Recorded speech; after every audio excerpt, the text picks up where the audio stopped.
Hey guys, hi. So we are again back to plant physiology or plant reproduction to be very exact. और plant physiology में reproduction में हम क्या कर चुके हैं? We have done completed up till double fertilisation तक और पॉलन पिस्टल इंटरेक्शन हमने कर लिया, हमने एम्ब्रियो फॉर्मेशन कर लिया, एंडोस्पर्म फॉर्मेशन कर लिया. तो यहाँ तक we have already completed. Now before moving ahead what we are going to do is we are quickly going to recap or summarize things that we have already done. तो यहाँ एक side by side comparison है mail और female plant reproduction processes का. हम already पढ़ चुके हैं. पहले क्या होगा, स्पोरोफाइट स्पोरोजेनेसिस करके स्पोर बनाएगा. ठीक, ये स्पोर गेमीटोजेनेसिस, ये स्पोर क्या बनाएगा, गेमीटोफाइट माइटोसिस करके, गेमीटोफाइट गेमीटोजेनेसिस करके गैमीट बनाएगा. गैमीट फ्यूज होके जाइगोट, जाइगोट से दोबारा लाइफ साइकिल शुरू हो जाएगी. इसी को हमने कंपैरेटिव साइड बाय साइड रखा है. So on the right hand side you have the female sporophyte, left hand side you have the male sporophyte. Male sporophyte की बात यानी कि हम फ्लावर के पॉलन एंथर और स्टिग्मा एंथर और फिलामेंट यानी स्टेमन की बात कर रहे हैं. फीमेल स्पोरोफाइट यानी कि हम पिस्टल की बात कर रहे हैं. दोनों में स्पोरोजिनस टिश्यू है, but in case of male सारे के सारे sporogenous tissue most of them transform into spore mother cells. लेकिन न्यूसेलस जो स्पोरोजिनस टिश्यू फीमेल का है, सिर्फ एक मेगास्पोर मदर सेल में ट्रांसफॉर्म होता है. So 1 megaspore per cell per ovule आप देख सकते हो यहाँ पे, but many microspore mother cell per ovule. दोनों के दोनों मियोसिस करेंगे, 4 माइक्रोस्पोर्स बनेंगे 1 माइक्रोस्पोर मदर सेल, जिसको हम टेट्राड कहा था. लेकिन यहाँ भी 4 बनने की वजह बजना था, बट एक ही सर्वाइव किया. ऐसा 81% प्लांट्स में होता है और इसी को हम कहते हैं मोनोस्पोरिक डेवलपमेंट या पॉलीगोनम टाइप. ओके, फिर हमने क्या पढ़ा कि चलो ठीक है, माइक्रोस्पोर बनाएगा पॉलन ग्रेन. ठीक है, हर एक माइक्रोस्पोर बनाएगा पॉलन ग्रेन और सर्वाइविंग मेगास्पोर बनाएगा embryo sac. Pollen grain is the male gametophyte, embryo sac is the female gametophyte. Pollen grain फिर हमने क्या बोला कि देखो अब गेमीटोफाइट गेमीटोजेनेसिस शुरू करेगा और गेमीटोजेनेसिस में क्या होगा, आपका पॉलन ग्रेन डिवाइड करेगा वेजिटेटिव और जेनरेटिव. जेनरेटिव सेल माइटोसिस करके 2 माइक्रोगेमीट यानी मेल गैमीट बनाएगा. गेमीटोफाइट 3 माइटोटिक डिविजन्स करेगा और 3 माइटोटिक डिवीजन से 8 न्यूक्लियाई बट 7 सेल्स बनेंगे. सो 7 सेल्ड 8 न्यूक्लिएटेड एम्ब्रियो सैक होगा फाइनल फॉर्म में. 3 एंटीपोडल्स ऊपर की तरफ या चलाजल एंड की तरफ, 2 सिनर्जिड्स माइक्रोपाइलर एंड की तरफ, एक सेंट्रल सेल बीच का. सेंट्रल सेल में होंगे 2 पोलर न्यूक्लियाई, तो उसको लिखा N+N. अब डबल फर्टिलाइजेशन होगा. 2 माइक्रोगेमीट में से एक माइक्रोगेमीट हमारा फ्यूज होके क्या बनाएगा, सो 1 माइक्रोगेमीट हमारा फ्यूज होके बनाएगा सिनगैमी करके बनाएगा zygote, which is the first fertilisation. Second fertilisation आपका ये सेंट्रल सेल और दूसरा मेल गैमीट करके बनाएगा endosperm, primary endosperm nucleus inside primary endosperm cell, जिसको हमने कहा था ट्रिपल फ्यूजन. और क्योंकि 2 रिप्रोडक्टिव इवेंट्स हुए थे, इसीलिए हमने बोला था फर्टिलाइजेशन इवेंट्स हुए थे, तो हमने बोला था देखो यही है डबल फर्टिलाइजेशन का example. Okay, so we talked about seed, we talked about embryo, we talked about all of this in the last few classes, and now we are going to take the story ahead. तो last में हमने monocot versus dicot seeds भी cover कर लिया था.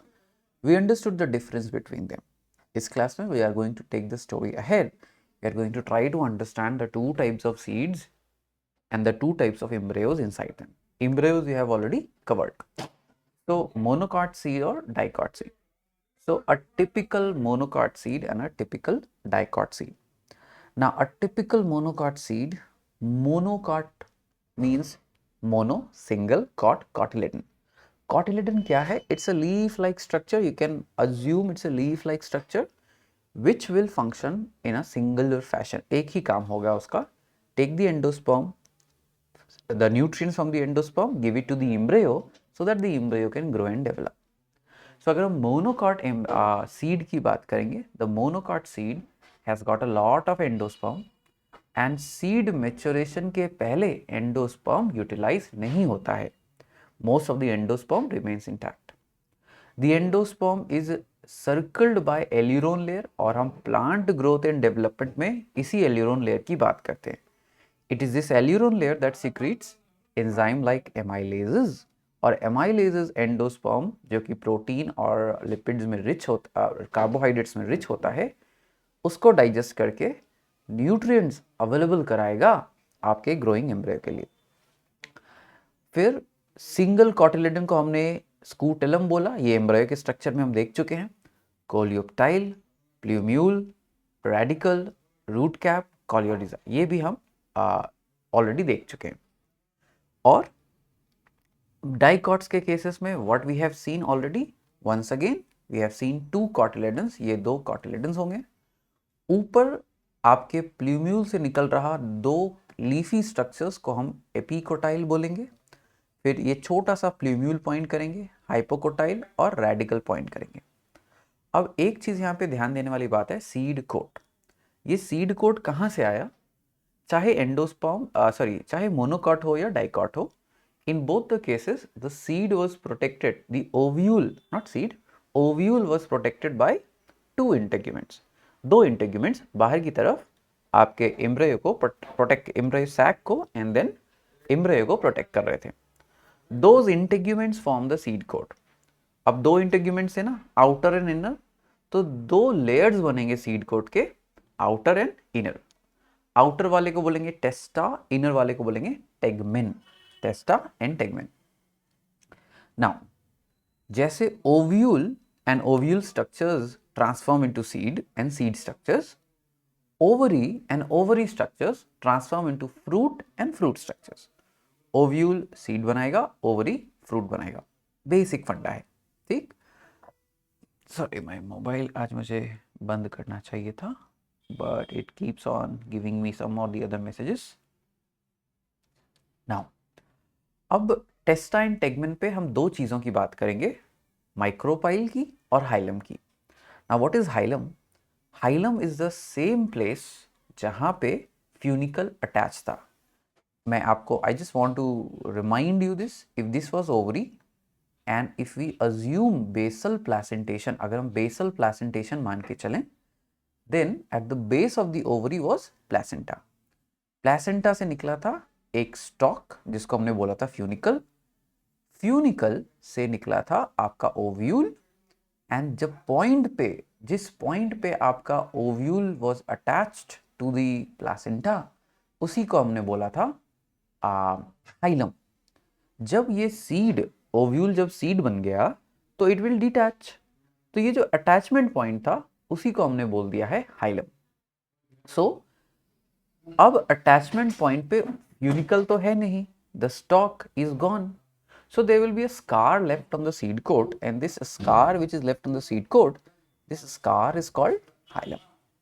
So you need to compare the 2 structures कि ये 2 structures एकदम एक दूसरे से अलग नहीं है, they are very similar.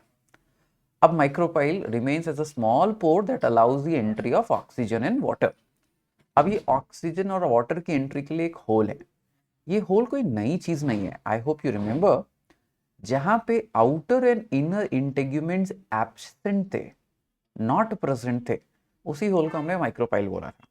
This is the same micropyle that will serve as a entry point, इधर से हमारा वाटर और ऑक्सीजन अंदर आए. Okay, so that is the basic structure है आपका सीड का. अब देखो ये रूल है, but this is not a correct rule, but हमारे मेमोरी के लिए this rule works. Monocots are albuminous. Why? The endosperm remains unconsumed until the seed maturation. So wheat, maize, barley, those will be the albuminous or endospermic seeds. Dicots are non-albuminous because the endosperm consume हो जाता है. Once again exception याद रखने हैं, orchids and castor का. Okay, so we talked about hilum. Then we need to talk about what is raphe. कभी कभी funicle का एक पोर्शन हाइलम पे अटैच रह जाता है. That attached funicle appears as a ridge, and इसी ridge को we call raphe. Okay, Now sometimes some nucellus remains in the seed, that is called perisperm. Nucellus क्या था? One of the cell of the nucellus became megaspore mother cell. ठीक? So और जब ये megaspore mother cell megaspore बनाएगा और ovule बनाएगा, in the process the nutrient is derived from the nucellus. But अगर nucellus फिर भी रह गया तो perisperm बोल देंगे. Now जब seed mature कर रहा होगा, वो अपना water content को reduce करेगा. Why? Because it need to slow down its metabolism. Okay, there must come a time when the plant will get an appropriate input कि yes, this is the season when the seed shall mature. समय के पहले seed को mature नहीं करना है. अगर ऐसा हुआ तो what will happen? Seed might mature while attached to the plant body, or seed might mature while the outer environment is dry. None of them is good for us. So that is why water content reduce करके seed अपना metabolism slow down करता है, and it follows a period of reduced activity called dormancy. Dormant मतलब सोना, तो seed सो जाता है. जब favorable condition arrive होगा, वो favorable condition temperature हो सकता है, rain हो सकता है, oxygen हो सकता है, seed को hint मिलेगा कि भाई देखो dormancy break करने का समय आ गया. फिर इथाइलिन और जिब्रेलिन जैसे प्लांट हार्मोन्स डोरमेंसी को ब्रेक करेंगे. ओके, अब इसी समय फ्रूट की भी फ्रूट में हो सकता है. व्हाई? बिकॉज अगर सीड डोरमेंसी को क्लियर करने वाला है, fruit should attract per se animal. भाई सीड रेडी है, आओ फ्रूट खाने के लिए, and in the process take the seed far away from the mother body, so that competition ना हो. ओके, ओवरी कार्प के बारे में, ओवरी वॉल के बारे में हम पढ़ चुके हैं. Pericarp, peri surrounding carp, see female pistil. Pistil ही तो ओव्यूल बना, नॉट पिस्टिल बट पिस्टिल का ही पार्ट ओव्यूल बना, फीमेल पार्ट ही तो ओव्यूल बना, तो ओव्यूल को सराउंड करने वाला ओवरी वॉल.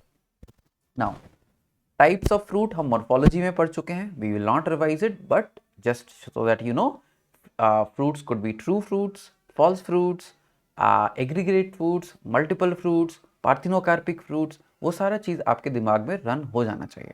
ओके, फ्रूट्स में भी फ्लैशी अगर पेरिकार्प फ्लैशी है, और इट कैन बी ड्राई अगर पेरिकार्प ड्राई है. Groundnut, mustard, they are dry. Fleshy guava, orange, mango fleshy है. बाकी के फ्लोरल पार्ट्स का अब कोई काम नहीं है. Most of the floral part degenerate हो जाएंगे. कुछ स्पीशीज में फ्लोरल पार्ट बच जाते हैं, जैसे Apple, strawberry, cashew. Thalamus, the expanded and of the stock, pedicel. Flower में एक पेडिसेल था जो स्टॉक था, उसका एक्सपैंडेड एंड को हमने कहा था थैलेमस. यही थैलेमस कंट्रीब्यूट कर देता है कभी कभी फ्रूट बनाने में. सच फ्रूट्स जहाँ पे fruit is not just formed from the ovary but also from the other parts of the plant, उन्हीं को हमने बोला था false fruit. Okay, now fruits have evolved mechanisms for dispersal. We know dispersal के लिए ही fruit juicy बनते हैं, और ये हमने एक once upon a gene. Oh, by the way guys, if you have not noticed, there is a very fun series जो मैं lectures के साथ चला रहा हूँ, which is once upon a gene. once upon a gene आपको basically ये छोटी छोटी कहानियाँ देता है, जिसमें आप रेलेवेंस समझ पाते हो कि यार ये जो हम पढ़ रहे हैं ना, ये एकदम आउटवर्ल्डली नहीं है. There are connections, there are key points, key logical things जिसका इवोल्यूशन ने ध्यान रखा है. ये उसमें से एक था कि फ्रूट का काम क्या है. फ्रूट के दो फंक्शंस हैं. पहला, सीड को प्रोटेक्ट करो. दूसरा, समय आने पे सीड को दूर ले जाने वाले एनिमल को अट्रैक्ट करो. अब फ्रूट्स में अलग अलग समय पे इस दो फंक्शंस के बीच में एक बैलेंस बनाने की कोशिश की गई है. अगर फ्रूट बहुत प्रोटेक्टिव हुआ तो वो जूसी और अट्रैक्टिव नहीं हो सकता, यानी डिस्पर्सल में प्रॉब्लम आएगा.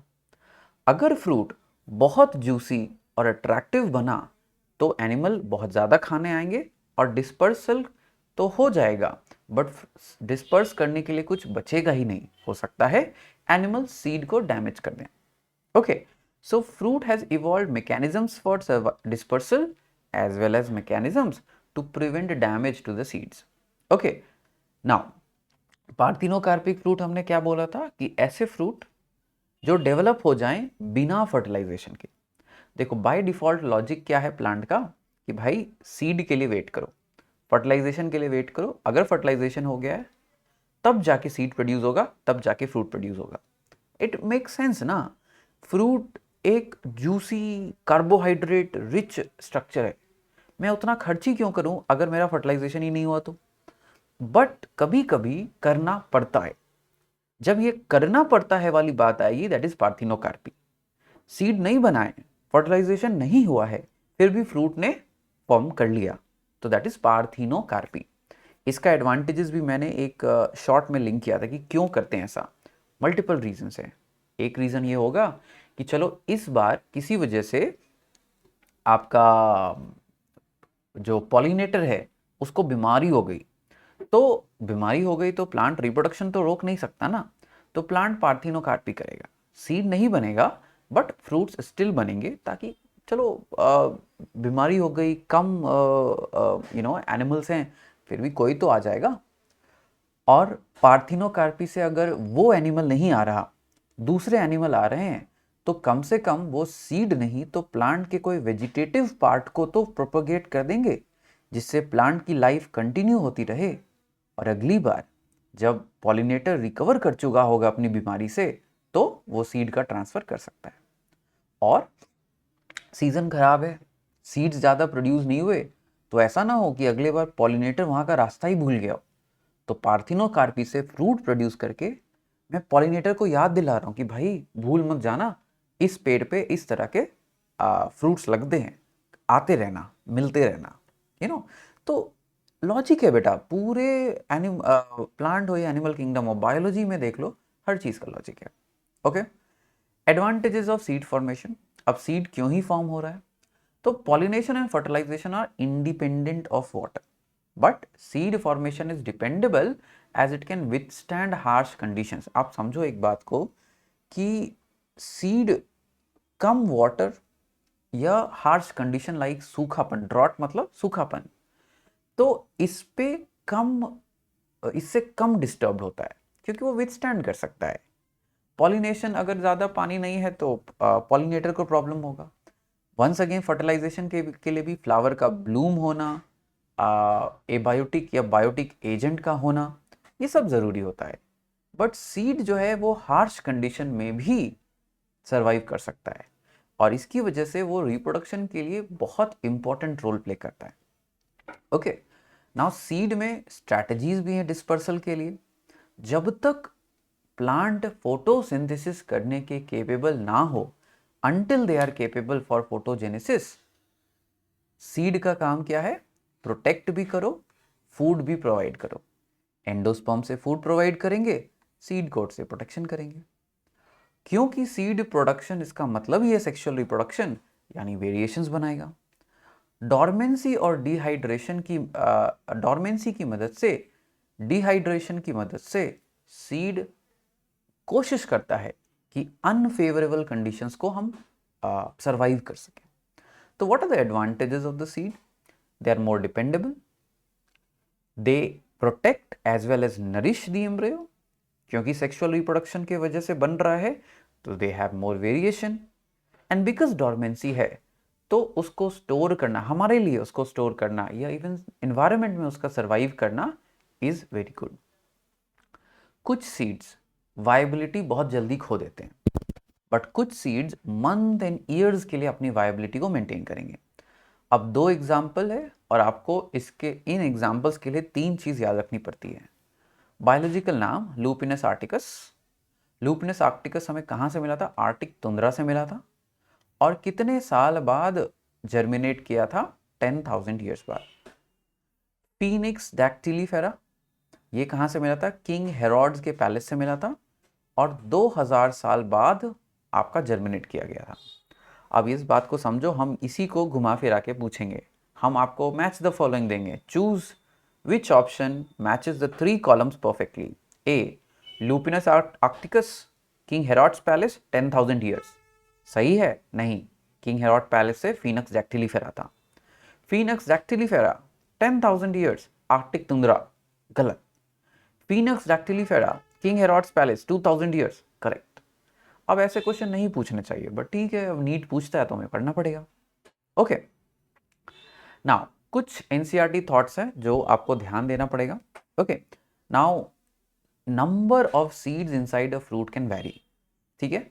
सो orchid, Orobanche, blanche, not anche, blanche, it's L, Oroblanche and Striga, ये फ्रूट प्रोड्यूस करते हैं जिसमें थाउजेंड्स ऑफ सीड्स है। एक ऑर्किड में 20 to 50 से 40 लाख सीड्स प्रोड्यूस हो सकते हैं। तो आप 40 लाख याद मत रखो, बट थाउजेंड्स याद रखना, ठीक है ना। Ficus, billions of seeds. Why? देखो इतने सारे सीड्स हैं, कोई ना कोई तो फर्टिलाइज हो ही जाएगा। और आपको ये समझना पड़ेगा, बहुत सारे प्लांट जो है सीड को एज अ फूड ऑफर करते हैं टू सम इंसेक्ट। इसका एग्जाम्पल आप देख चुके हो यक्का, एंड इसका एग्जाम्पल आप देख चुके हो फिग एंड वॉस्प का रिलेशनशिप। तो उनके लिए बिलियंस ऑफ सीड प्रोड्यूस करना ज़रूरी है, एटलीस्ट कुछ तो सर्वाइव कर जाएं, ठीक है। तो इतना हम समझ चुके हैं कि भाई सीड और फ्रूट हमारे plant reproduction and even sustenance of human के लिए बहुत इंपॉर्टेंट है।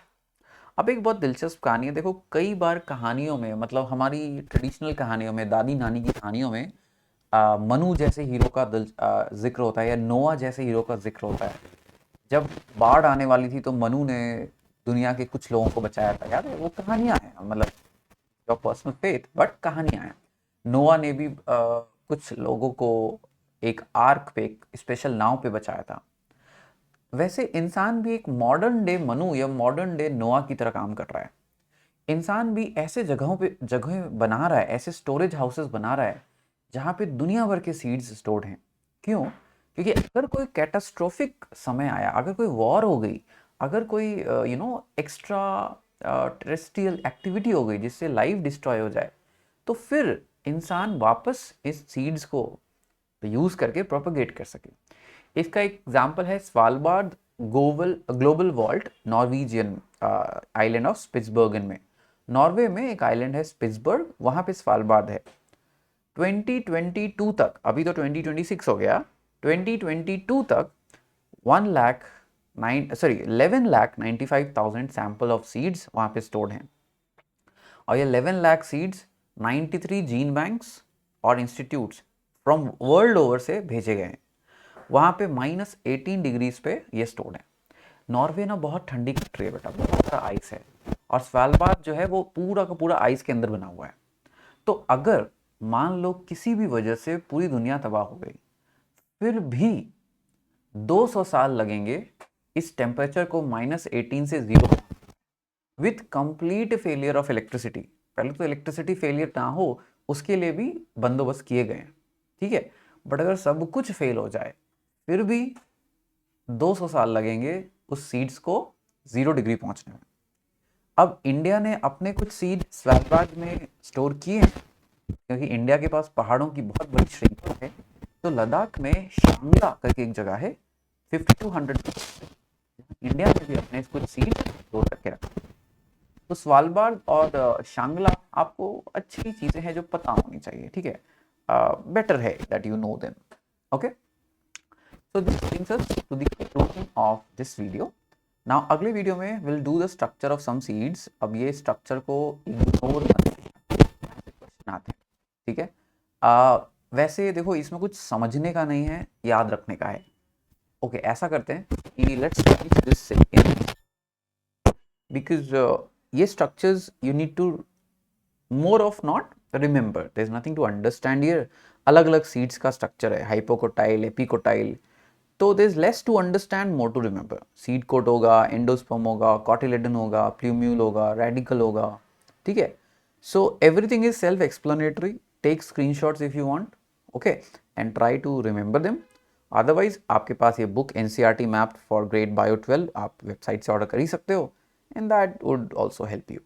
ओके, सो पाइनएप्पल, ये स्ट्रॉबेरी, बनाना पार्थिनोकार्पिक फ्रूट है, स्ट्रॉबेरी एक एग्रीग्रेट फ्रूट है, और पाइनएप्पल एक मल्टीपल फ्रूट्स है। मल्टीपल मतलब पूरी इन्फ्लोरेसेंस से फ्रूट बन रहा है, एग्रीगेट मतलब मल्टीपल ओवरी से फ्रूट बन रहा है।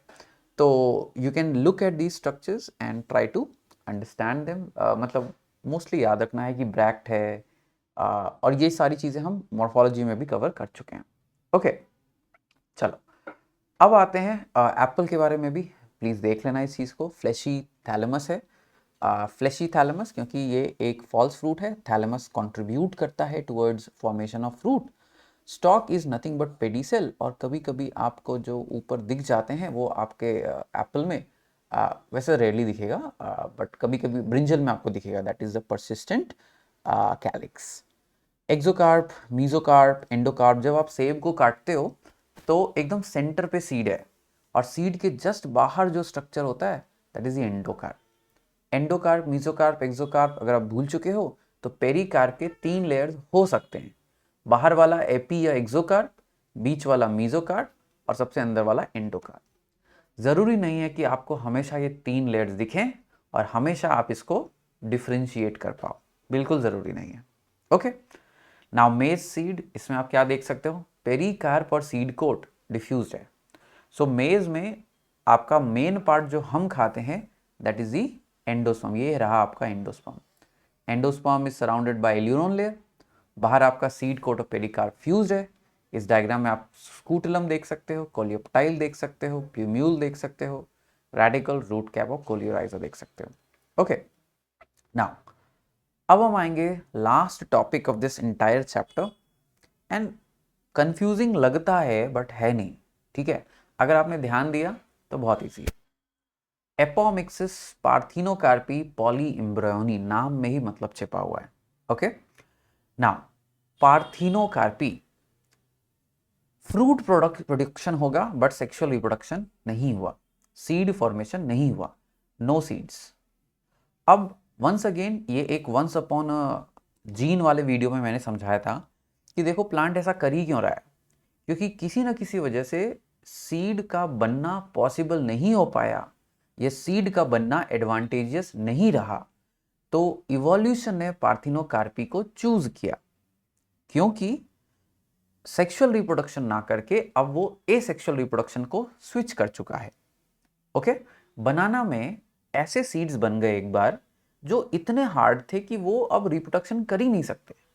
तो जब मेरे सीड्स रिप्रोडक्शन कर ही नहीं सकते तो मैं खर्च क्यों करूं एनर्जी उसे बनाने में। तो parthenocarpy evolve and Guru in number. Parthenocarpy usually आप IAA या 2NAA से इंड्यूस कर सकते हो, ऑक्सिन से इंड्यूस कर सकते हो।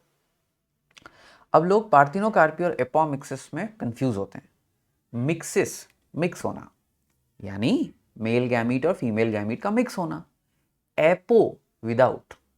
Okay, so seed production without fertilisation is apomixis. अब सीड तो सेक्सुअल रिप्रोडक्शन की कैरेक्टरिस्टिक है ना, पार्थिनोकार्पी में तो सीड ही नहीं बना, बट यहां पे सीड बना।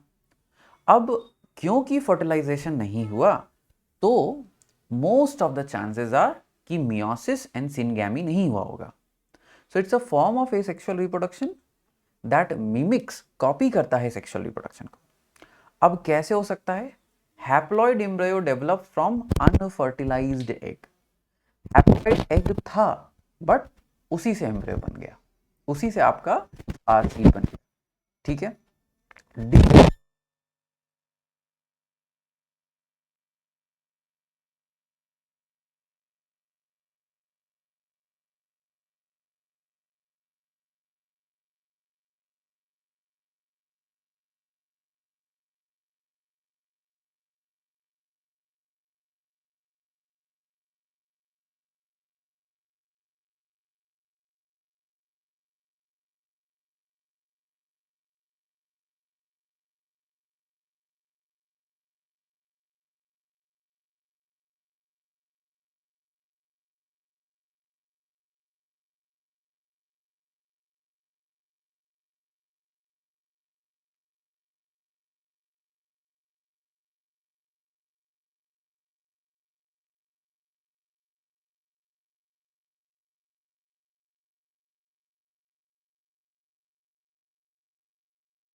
मोर देन वन सर्विंग मेगास्पोर बन सकते हैं और more than one differentiation of megaspore बन सकते हैं। In any case more than one embryo sac बनेगा, हो भी सकता नहीं भी हो सकता है, और इम्ब्रियो बन गया। ठीक है, सो एपोमिक्स, पॉलीएम्ब्रियोनी और parthenocarpy they are miscellaneous ways of reproduction. Miscellaneous way हैं मतलब थोड़े हट कर तरीके हैं। ओके, अब वी वांट एपोमिक्सिस जब हम मिक्सिंग को अवॉइड करना चाहते हैं। अगर हमने ऐसी वैरायटी बना ली फ्रॉम क्रॉस फर्टिलाइजेशन जिसमें हमारे प्लांट के डिजायरेबल कैरेक्टरिस्टिक्स हैं, चाहते कि भाई कि ये डिजायरेबल कैरेक्टरिस्टिक्स वापस से खत्म हो जाए या सेपरेट हो जाए, तो मियोसिस को अवॉइड करना चाहते हैं। इसी मियोसिस को अवॉइड करने के चक्कर में हम पार्थिनोकार्पी या एपोमिक्सिस को इंड्यूस कर देते हैं। ठीक है, so it's totally possible to do that. Okay, so this brings us to the end of the chapter plant reproduction, and अगले क्लास में will start with the new chapter which is human reproduction. Okay, so 12th का first chapter खत्म हो चुका है। Please try and solve the questions. थोड़े से question का प्लेटफॉर्म चेंज हो रहा है, I will update it as soon as possible. फिलहाल फोकस वीडियोस पे है तो वो अपडेट नहीं हो पा रहा है, but I will try my best to update it as soon as possible. Take care guys and watch all the videos. Do ask your friends to subscribe and like, share, blah blah blah. And if you need any help, leave the comments. That's it. Bye bye. Take care.